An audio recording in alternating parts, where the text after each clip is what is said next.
community of innovation. Well, if there's one thing I take away from the Smart Driving Car Summit, the 6th annual, it's that Chandler is a community of innovation.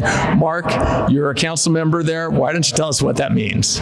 Well, I think community of innovation means that we have a city and a community that embraces innovation. And we are a forward-thinking community that really loves free market and loves to go to the next level. I think one of the great things about Chandler is that not only the mayor, but the rest of council really empowers our staff to look for innovative ways to provide better services to our community. And I think that's why we're finding so much success. But the greatest thing about that is that companies hear about us and they're like, okay, that's a place we want to set up shop.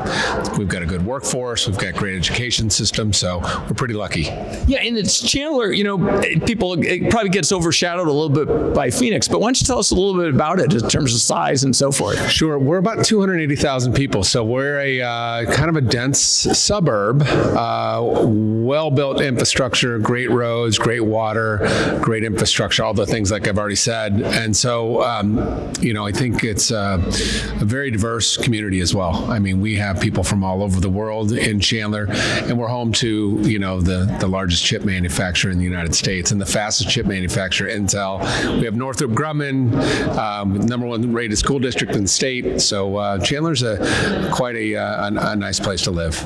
But it can still be challenging to get around if you don't have a car, right? Well, absolutely. When it's 115 degrees in the middle of June and July, you need a car. And so we have really leaned into microtransit.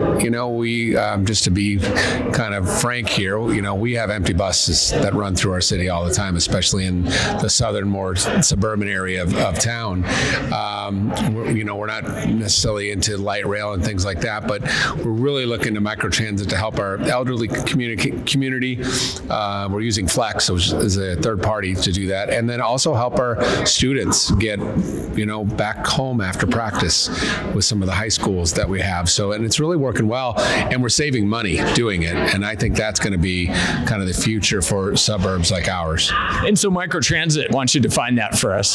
So microtransit, it's like a van or a car. So you're seeing Flex stopping and picking up 6 kids at a high school and dropping them off at home, or at least near home after their football practice. So you're seeing Flex going into an elderly or 55 and older area and taking one of our seniors to the senior center in downtown Chandler. And they have a little skin in the game. The kids pay $1. I think the elderly communities pays $1. Anybody can use it, but that's generally the people that use it the most. But then, of course, we're here at the Autonomous Vehicle Summit. We have Waymos on the road, and they've been there since 2016. And of course, that's what I wanted to ask you about. How are your citizens reacting to that, to having autonomous vehicles on the road? Well, at first, I think the way Waymo went to market was really helpful in that they really brought in trusted voices, people that were part of the community and leaders within the business community, the public safety departments, et cetera. So they acclimated the public to being on the roads. We don't even notice them anymore. They're driving with no drivers. They're just background noise for us. But the cool thing is when people come to visit and they see them, we get to tell a great story about our innovative city, which is what Chandler is. So they're part of the fabric of who we are. We're proud of it. And do you see eventually maybe mixing in that flex opportunity that you have now with autonomous vehicles? I think it certainly could happen, yeah. That would be a coordination between the smarter people at the city and the folks at Waymo or Cruise or whoever that may be.